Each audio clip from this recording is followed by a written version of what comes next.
আজও কেন্দ্রীয় শহীদ মিনারে প্রাথমিক শিক্ষকদের অবস্থান, সরকারের চূড়ান্ত সিদ্ধান্ত না হলে কর্মবিরতি চালিয়ে যাওয়ার ঘোষণা। ৭১-এর চেতনা ভুলিয়ে দিতে গভীর ষড়যন্ত্র হচ্ছে, ঠাকুরগাঁয়ে মির্জা ফখরুল। নির্বাচন পেছানোর চক্রান্তের অভিযোগ। জুলাই অভ্যুত্থানের প্রথম শহীদ আবু সাইদ হত্যা মামলায় ১০ম দিনে সাক্ষ্য গ্রহণ। রামপুরায় কার্নিশে গুলির ঘটনায় ২ সাক্ষীর জবানবন্দি। এবং পেঁয়াজের ঝাঁজে দিশেহারা মানুষ, সপ্তাহ ব্যবধানে বেড়েছে ৩০% পর্যন্ত। আকাশচুম্বী দামে সিন্ডিকেটের কারসাজি দেখছে ক্যাব।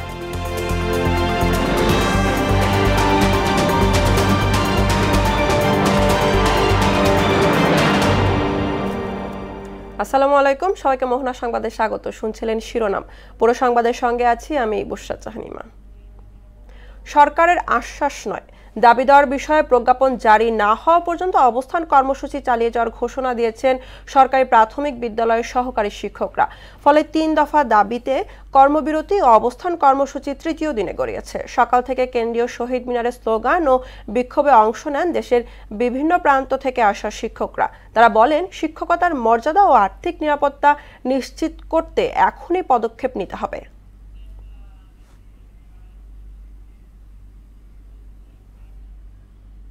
এ বিষয়ে আরো জানাতে কেন্দ্রীয় শহীদ মিনার থেকে যুক্ত হচ্ছেন সহকর্মী সুরাইয়া মুন্নি। মুনি, আন্দোলনরত শিক্ষকরা দাবি দেওয়ার বিষয়ে কি বলছেন এবং বিকেলে সচিবালয়ে আবারও কি বৈঠক হওয়ার সম্ভাবনা আছে কিনা এ ব্যাপারে জানাবেন।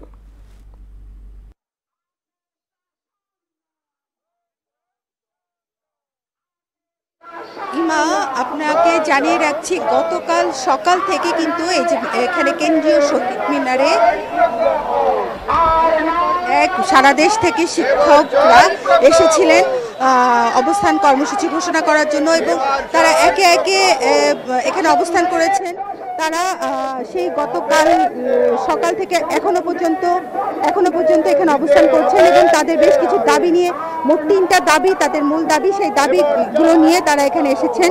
আমি কিছুক্ষণ আগে অবশ্য এদের সাথে কথা বলেছি, শিক্ষকদের সাথে কথা বলেছি। তারা বলেছেন সহকারী শিক্ষকদের বেতন স্কেল দ্রুত 10ম গ্রেডে উন্নীত করতে হবে। 10 ও 16 বছর পর উচ্চ গ্রেড পেতে যে প্রশাসনিক বাধা রয়েছে তা অবিলম্বে সমাধান করতে হবে এবং বিভাগীয় ও অন্যান্য পদে 10% পদোন্নতি নিশ্চিতে সরকারের সুস্পষ্ট ঘোষণা থাকতে হবে। এছাড়া ওনারা জানিয়েছেন যে এসব সমস্যার সমাধান না হওয়ায় তাদের দীর্ঘদিন ধরে ক্যারিয়ারে উন্নয়নে বাধাগ্রস্ত হচ্ছিল। একের পর এক তাদের ভিতরে জমাট বাঁধা একটা ক্ষোভ তারা তৈরি করেছিল এবং তৈরি হচ্ছিল তাদের ভিতরে, এবং সেটা আজকে বহিঃপ্রকাশ করছেন। এবং এদিকে শিক্ষক সংগঠন সমিতি মিলিয়ে 19 থেকে 20,000 শিক্ষক এই কর্মসূচিতে যোগ দিয়েছেন এবং দেশের প্রতিটি জেলা থেকে এখানে শিক্ষকরা কেন্দ্রীয় শহীদ মিনারে জড়ো হয়েছেন। এই অবস্থায় প্রাথমিক ও অর্থ মন্ত্রণালয় এবং মাধ্যমিক ও উচ্চ শিক্ষা মন্ত্রণালয়, প্রাথমিক ও গণশিক্ষা মন্ত্রণালয় সচিব পর্যায়ে আজকে বিকেল 5টার দিকে হয়তো একটা আলোচনায় বসবেন। তো এই নিয়ে আমি এখানে এক শিক্ষকের কাছে জানতে চাচ্ছি যে তাদের যে ক্ষতি হচ্ছে, শিক্ষার্থীদের যে ক্ষতি হচ্ছে, সেই ক্ষতি তারা পুষিয়ে উঠবেন কিভাবে। আপনারা জানেন, সারা বাংলাদেশে সরকারি শিক্ষকরা, প্রাথমিক সরকারি শিক্ষকরা প্রায় 3.5 লাখ শিক্ষক এখন অবস্থান কর্মসূচি এবং আমাদের কর্মবিরতি পালন করা হচ্ছে। এতে করে আমাদের প্রায় 1.5 থেকে 2 কোটি শিক্ষার্থীরা অনেক বেশি পড়াশোনার হুমকিতে পড়ছে। আমরা চাচ্ছি না যে শিক্ষক হিসেবে যে ওন করে, মানে শিক্ষক সে ওন করে, তাহলে সে কখনই শিক্ষার্থী ক্লাসরুম বাহিরে রাজপথে এভাবে কুয়াশার ভিতরে, বালুর ভিতরে কেউ থাকতে চায় না। আমরা চাই আবার ক্লাসরুমে ফিরে যেতে। আমাদের শিক্ষার্থীদের সামনে বৃত্তি পরীক্ষা। ধন্যবাদ আপনাকে। শিক্ষার্থীদের যে ক্ষতি হচ্ছে সেই ক্ষতিটা পুষিয়ে ওঠার জন্য কয়েকজন শিক্ষক অবশ্য বলেছেন যে তারা শ্রেণীকক্ষে ফিরে যাবেন এবং তারা ছুটির দিনে এই তাদের পড়াশোনার যে একটা ক্ষতি হচ্ছে, মাধ্যম সামনে বার্ষিক পরীক্ষা, এই পড়াশোনার ক্ষতি ওঠাটা তারা পুষিয়ে দিবেন বলে জানিয়েছেন এবং তারা অবিলম্বে 10ম গ্রেড যেই দাবি তারা সেটা বাস্তবায়নের ফলাফল দেখতে চান। ইমা, এই ছিল কেন্দ্রীয় শহীদ মিনার থেকে আমার কাছে সর্বশেষ। এর পরবর্তীতে আমরা আবার আপনার সাথে যুক্ত হব। ইমা। মুন্নি, আপনাকে ধন্যবাদ। এদিকে কর্মবিরতি প্রত্যাহারের সিদ্ধান্ত থেকে সরে আসায় দ্বিতীয় দিনের মতো দেশব্যাপী সরকারি প্রাথমিক বিদ্যালয়ে ক্লাস বর্জন কর্মসূচি পালন করছেন শিক্ষকরা। আন্দোলনরত শিক্ষক নেতারা জানান, দাবি আদায় না হওয়া পর্যন্ত তাদের কর্মবিরতি চলবে। স্কুলগুলোতে বার্ষিক পরীক্ষার আগ মুহূর্তে এমন পরিস্থিতিতে বিপাকে শিক্ষার্থীরা।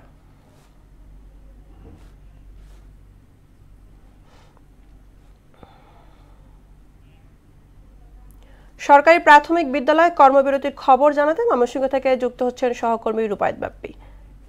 বাপ্পি, সামনেই তো বার্ষিক পরীক্ষা, কিন্তু সরকারি প্রাথমিক বিদ্যালয়গুলোতে কর্মবিরতি চলছে। এ নিয়ে আপনার কাছে কি তথ্য আছে আজকের মতো জানাবেন।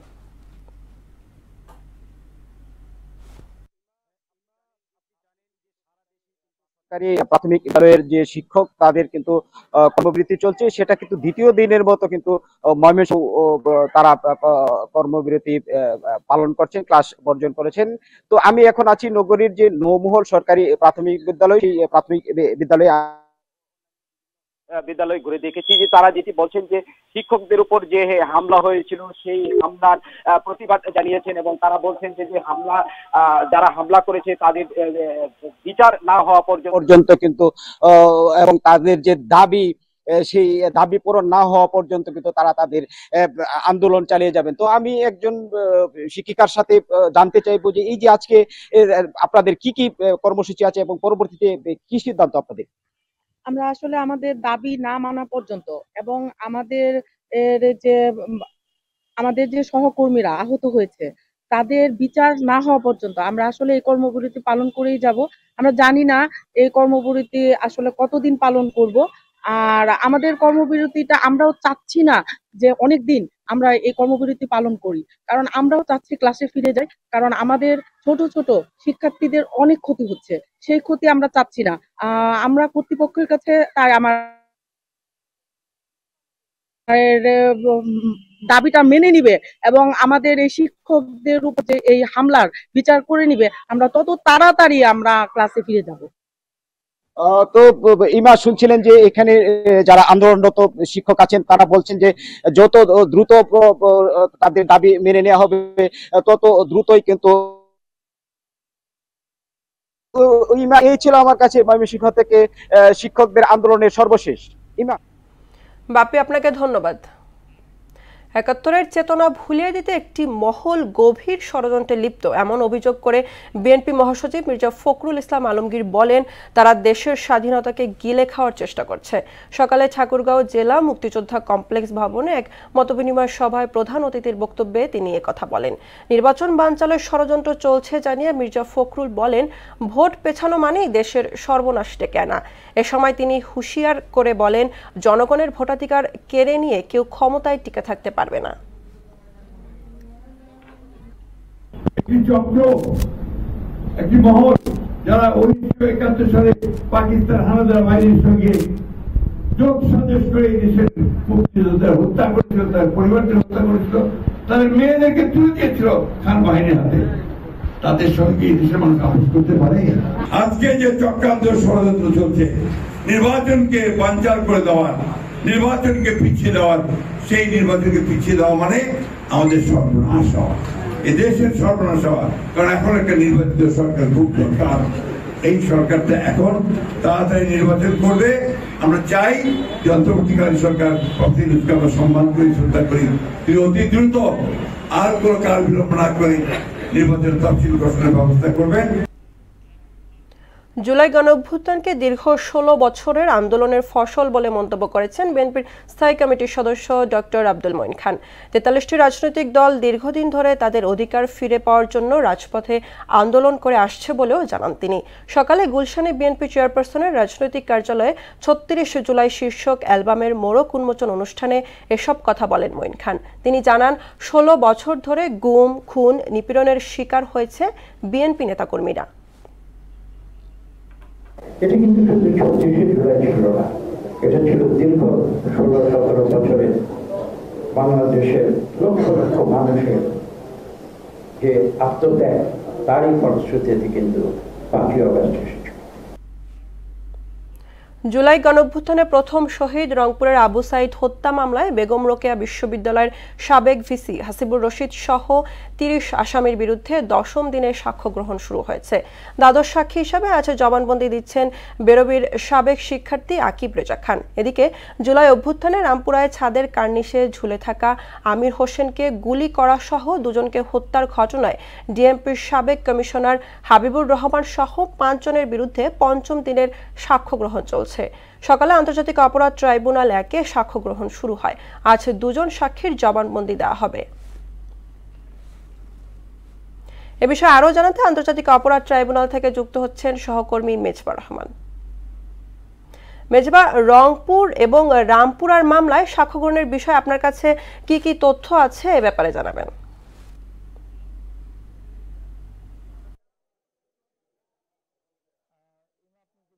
ছিলেন আজ জুলাই আন্দোলনের প্রথম শহীদ আবু সাইদ হত্যা মামলার ১০ম দিনের সাক্ষ্য গ্রহণ ছিল, যেটি ইতিমধ্যেই কিন্তু ট্রাইব্যুনাল ২ চিঠি ছিল বিচারপতি নজরুল ইসলাম নসিরুদ্দিন।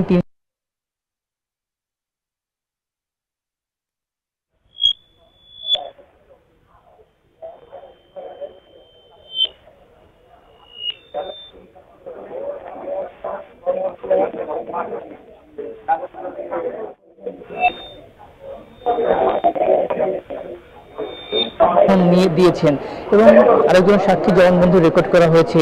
এই মামলায় মোট আসামি ৩০ জন বিশ্ববিদ্যালয়ের সাবেক উপাচার্য সহ মোট ৩০ জন আসামি ছিলেন, যার মধ্যে ২৪ জন আসামি পলাতক এবং বাকি ৬ জন আসামি কিন্তু আটক রয়েছেন। এবং আরেকটি বিষয় আপনাকে জানিয়ে রাখি, আবু সাইদ হত্যা মামলার কিন্তু এর আগে ৩ দিন কিন্তু সাক্ষী উপস্থিত হতে পারেনি, অর্থাৎ এই মামলার বিগত ৩ দিনের সাক্ষী তার ট্রাইব্যুনাল উপস্থিত না হওয়াতে কিন্তু ট্রাইব্যুনাল থেকে বেশ ক্ষোভ প্রকাশ করেছিলেন যিনি চেয়ারম্যান রয়েছেন নজরুল ইসলাম। এবং একই সঙ্গে আরেকটি বিষয় জানিয়ে রাখি, আজকে জুলাই আন্দোলনে রাজধানীর রামপুরার ছাদের কার্নিশে ঝুলে থাকা আমির হোসেনকে গুলি করা সহ দুজনকে হত্যার ঘটনায় আজ সাবেক ডিএমপি কমিশনার হাবিবুর রহমান সহ ৫ জনের বিরুদ্ধে কিন্তু আজকে পঞ্চম দিনের সাক্ষ্য গ্রহণ ছিল, যেটি ইতিমধ্যেই ট্রাইব্যুনাল ১-এ শুরু হয়েছে। আর এই মামলায় সাক্ষী ছিল একজন, যিনি তার জবানবন্দি ইতিমধ্যে রেকর্ড করা হয়েছে ট্রাইব্যুনাল ১-এ। আমি একটু এর সঙ্গে জানিয়ে রাখি, আজকে হাইকোর্টে সাবেক আওয়ামী লীগের সময় সাবেক মন্ত্রী ছিলেন লতিফ সিদ্দিকী, তাকে জামিন দেওয়া হয়েছিল। এর আগে তার একটি রাষ্ট্রপক্ষ থেকে একটি আপিল করেছিল জামিনের, সেই স্থগিতকে আজকে আবারও অর্থাৎ তাকে জামিন পুনর্বহাল রেখেছে হাইকোর্ট। এই ছিল আমার কাছে ট্রাইব্যুনাল এবং হাইকোর্ট থেকে সবশেষ। ইমাম মেজবা, আপনাকে ধন্যবাদ। সন্ত্রাস বিরোধী আইনের মামলায় সাবেক মন্ত্রী আব্দুল লতিফ সিদ্দিকীর জামিন বহাল রয়েছে। তার জামিনের বিরুদ্ধে রাষ্ট্রপক্ষের করা আবেদন খারিজ করে দিয়েছেন আপিল বিভাগ। বিচারপতি জুবাইর রহমান চৌধুরীর নেতৃত্বাধীন ৩ সদস্যের আপিল বিভাগ সকালে আদেশ দেন। একই মামলায় সাংবাদিক মঞ্জুরুল আলমকে হাইকোর্টের দেওয়া জামিন স্থগিত চেয়ে রাষ্ট্রপক্ষের করা আবেদন ১ সপ্তাহের জন্য স্ট্যান্ড ওভার রেখেছেন আদালত। দেশের সর্ববৃহৎ পাইকারি বাজার চট্টগ্রামের খাতুনগঞ্জ কেজিতে ১০ থেকে ১৫ টাকা বেড়েছে পেঁয়াজের দাম। হঠাৎ এই ঊর্ধ্বমূল্যে ক্ষুব্ধ সাধারণ ক্রেতারা। কোনো কারণ ছাড়াই অস্বাভাবিক দাম বাড়ায় নানা প্রশ্ন তুলেছেন তারা। ভারত থেকে আমদানি বন্ধ থাকায় দাম বাড়ছে বলে দাবি করছেন ব্যবসায়ীরা, তবে ক্যাব বলছে অসাধু ব্যবসায়ীদের সিন্ডিকেটই বাড়িয়েছে দাম। সুমন কুমারকে সঙ্গে নিয়ে আরও জানাচ্ছেন তাহসিন তারিন। বেশ লম্বা সময় ধরে বন্ধ রয়েছে ভারতীয় পেঁয়াজ আমদানি, সেই সঙ্গে মৌসুম শেষ হওয়ায় কমে আসছে মজুদও, আর তাতেই পণ্যটির বাজারে দেখা দিয়েছে অস্থিরতা। সপ্তাহের ব্যবধানে কেজি প্রতি দাম বেড়েছে ৩০ থেকে ৪০ টাকা। যদিও বাণিজ্য উপদেষ্টা বলছেন কিছুটা অপেক্ষা করে আমদানির সিদ্ধান্ত নেবে সরকার। ১ সপ্তাহের মধ্যে দাম না কমলে পেঁয়াজ আমদানির কথা জানান বাণিজ্য উপদেষ্টা শেখ বশির উদ্দিন। এই সপ্তাহের মধ্যে স্বাভাবিক অবস্থায় ফেরত না আসে, আমরা আমদানি দিয়ে বাজার ব্যবস্থায়, সরবরাহ ব্যবস্থায় যোগানের উন্নতি ইনশাল্লাহ ঘটাবো। আমাদের জানা মতে যে আমাদের স্থল বন্দরের ওই পারে প্রচুর পেঁয়াজ মজুদও করা হয়েছে। আমরা যদি এখন ছেড়ে দেই, বাজার স্বাভাবিকভাবে ধস নামবে। এইদিকে চট্টগ্রামের খাতুনগঞ্জের ব্যবসায়ীরা বলছেন এবছর পেঁয়াজের আমদানি না থাকায় বাজার দেশি পেঁয়াজের ওপর নির্ভরশীল ছিল, আর এখন সরবরাহ কমে যাওয়ায় এর দাম বাড়ছে। তবে ডিসেম্বর মাসে আগাম পেঁয়াজ আসা শুরু হলেই দাম কমবে। দেশি মাল শর্ট হয়ে গেছে, শর্ট হওয়ার কারণে একটু দাম বেড়ে গেছে। মাল শর্টের কারণে দামটা বেড়ে গেছে। যদি এখন অল্টারনেট ইন্ডিয়া থাকতো তাহলে কিন্তু দামটা এত হইতো না। 15-20 দিন বা 1 মাসের মধ্যে আমাদের দেশীয় যে মুড়ি কাটা পেঁয়াজ এটা উঠবে, এরপরে পেঁয়াজের দামটা স্বাভাবিক হয়ে যাবে। ক্যাবের এই নেতা বলছেন প্রতি বছর এই সময়টায় পেঁয়াজের কৃত্রিম সংকট দেখিয়ে দাম বাড়ায় অসাধু ব্যবসায়ীরা। হঠাৎ করে দ্বিগুণের বেশি হয়ে যাওয়ার কারণ কৃত্রিম সংকট এবং সিন্ডিকেটেড কারসাজি। কারণ হলো আমদানিকারকরা ইতিমধ্যে বলছেন আইপি বন্ধ কিন্তু আগস্ট থেকে। বাজারে পেঁয়াজের কোনো ঘাটতি নেই জানিয়ে এই বিষয়ে তদারকি চলমান রয়েছে বলে জানালেন ভোক্তা অধিদপ্তরের এই কর্মকর্তা। অনিয়ম পেলে যথাযথ ব্যবস্থা নেওয়ার হুঁশিয়ারিও দেন তিনি। এই এক সপ্তাহের ব্যবধানে 30 টাকায় বেড়ে যাওয়া এটা আমাদের বাজারে আমরা দেখতে পেয়েছি। এটা আমাদের কাছে একটু অস্বাভাবিক মনে হয়েছে। তো আমরা এই বিষয়ে তদারকি করছি। যেখানে আমরা অনিয়ম পাবো, আমরা ভাউচার দেখতে পেয়েছি তাদের কিছু, তো আমরা যদি অনিয়ম পাই আমরা আইনগত ব্যবস্থা গ্রহণ করব। তবে সিন্ডিকেটের কারসাজি রোধে দ্রুত ব্যবস্থা না নিলে পণ্যটির দাম আরও বাড়তে পারে বলে আশঙ্কা জানিয়েছেন বাজার সংশ্লিষ্টরা। তাহসিন তারিন, মোহনা সংবাদ। পেঁয়াজের বাজারে খবর জানাতে ফরিদপুর থেকে যুক্ত হচ্ছেন সহকর্মী প্রসেনজিৎ বিশ্বাস। প্রসেনজিৎ, গতকাল সরকারের পক্ষ থেকে আমদানির পরিকল্পনা নেওয়া হয়েছে। এই পরিকল্পনার ঘোষণার পর কি বাজারে কোনো প্রভাব দেখছেন কিনা দাম দরে, এ ব্যাপারে জানাবেন।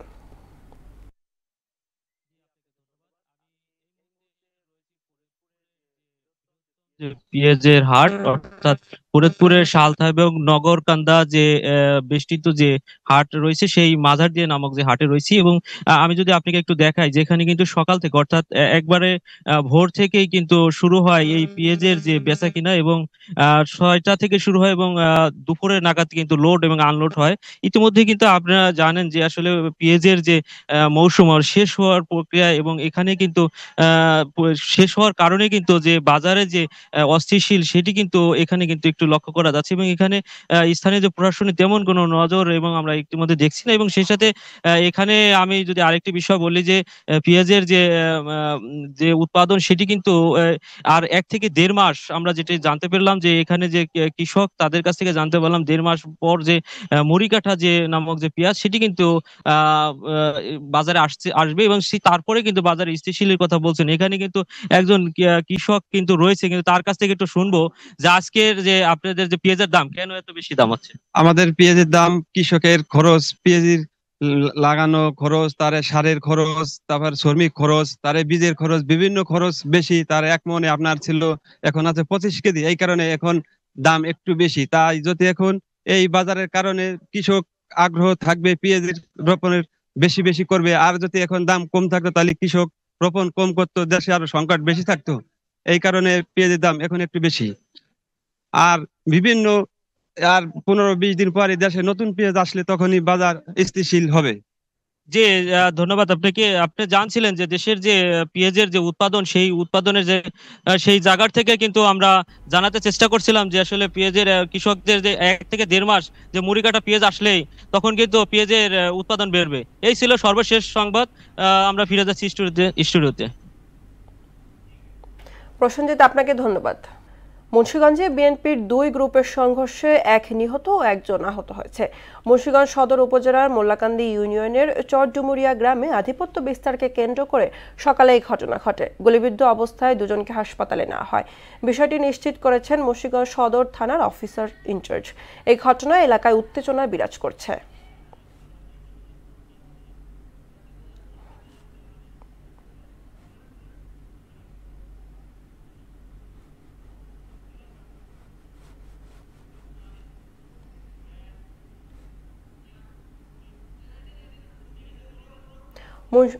গোপালগঞ্জের সড়ক গোপালগঞ্জের সড়ক দুর্ঘটনায় 2 মোটরসাইকেল আরোহী নিহত হয়েছেন। রোববার রাতে গোপালগঞ্জ টেকেরহাট সড়কে এই দুর্ঘটনা হয়। গোপালগঞ্জ বৌলতলী পুলিশ ফাঁড়ির পরিদর্শক জানান, ঘটনাস্থলে দাঁড়িয়ে থাকা গ্যাস সিলিন্ডার বোঝাই ট্রাকের পিছনে ধাক্কা দিলে মোটরসাইকেলের এক আরোহীর মৃত্যু হয়। আহত আরেকজনকে হাসপাতালে নিলে চিকিৎসক তাকে মৃত ঘোষণা করেন। শীতকালীন আগাম সবজি চাষে ব্যস্ত সময় পার করছেন মানিকগঞ্জের কৃষকেরা। বাজার দর ভালো থাকলে লাভের আশা চাষিদের। জেলায় এবছর 2000 হেক্টর জমিতে চাষ হচ্ছে আগাম জাতের সবজি। আর কৃষকদের নিয়মিত পরামর্শ দিচ্ছেন কৃষি কর্মকর্তা। সাধারণ সূত্রধরের প্রতিবেদন জানাচ্ছেন সিফাত রহমান জেসি। মানিকগঞ্জ জেলার সিংগাইর, সাটুরিয়া ও সদর উপজেলার উঁচু জমিতে শুরু হয়েছে শীতকালীন আগাম জাতের সবজির চাষ। বর্তমানে বেগুন, করলা, ফুলকপি, লাউ, লাল শাক, পালং শাক, ধনিয়া, মূলা সহ বিভিন্ন ধরনের সবজি চাষে ব্যস্ত সময় পার করছেন কৃষকরা। আগাম সবজির চাহিদা থাকায় পাইকারি ও খুচরা বাজারে ভালো দাম পাওয়ার আশা চাষিদের। প্রতি বছরই আগাম চাষ করি, তো গত বছরের তুলনায় এবার আর একটু বেশি করেছি। তো আশা করা যায় এবার আবহাওয়া ভালো, এবং আবহাওয়া ভালো থাকার কারণে আমাদের মোটামুটি বাম্পার ফলন হওয়ার সম্ভাবনা রয়েছে। লাউর ফলনও ভালো, আমাদের বেগুনের ফলনও ভালো। তো গেছে বছরের থেকে এবছর মনে হয় যে লাউর টাকাও ভালো পেয়েছি আর বেগুনের টাকাও ভালো পেয়েছি। আশা করতেছি কপিতে অনেক ভালো টাকা পাবো। কৃষকরা সবজি চাষ করে অনেক লাভবান হচ্ছে, তাই আমি পড়াশোনার পাশাপাশি সবজি চাষ করার জন্য উদ্যোগ নিতে চাই। টোটালি খরচ হয়েছে লাউ খেতে 20,000 টাকা। আমার এ পর্যন্ত 15-20 টাকা বিক্রি করা হয়ে গেছে, এবং খেতে যে লাউ আছে এখনো আমি আরো 80 থেকে 90,000 টাকা বিক্রি করতে পারবো। সবজি চাষিদের যে কোনো প্রয়োজনে পরামর্শ দিয়ে পাশে থাকার কথা জানান কৃষি কর্মকর্তা।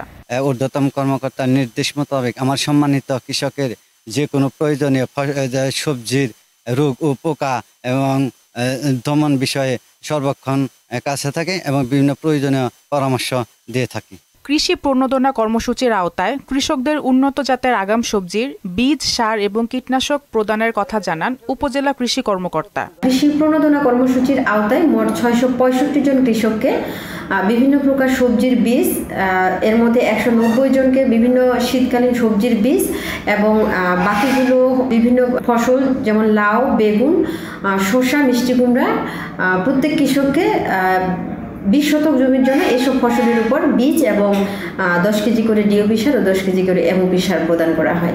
জেলায় 10,950 হেক্টর জমিতে সবজির চাষ করা হচ্ছে।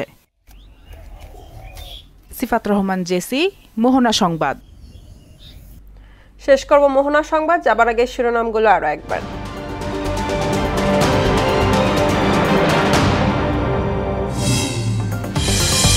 আজও কেন্দ্রীয় শহীদ মিনারে প্রাথমিক শিক্ষকদের অবস্থান। সরকারের চূড়ান্ত সিদ্ধান্ত না হলে কর্মবিরতি চালিয়ে যাওয়ার ঘোষণা। ৭১-এর চেতনা ভুলিয়ে দিতে গভীর ষড়যন্ত্র হচ্ছে, ঠাকুরগাঁয়ে মির্জা ফখরুল। নির্বাচন পেছানোর চক্রান্তের অভিযোগ। জুলাই অভ্যুত্থানের প্রথম শহীদ আবু সাইদ হত্যা মামলায় 10ম দিনের সাক্ষ্য গ্রহণ। রামপুরায় কার্নিশে গুলির ঘটনায় 2 সাক্ষীর জবানবন্দি। এবং পেঁয়াজের ঝাঁজে দিশেহারা মানুষ, সপ্তাহ ব্যবধানে বেড়েছে 30% পর্যন্ত। আকাশচুম্বী দামে সিন্ডিকেটের কারসাজি দেখছে ক্যাব।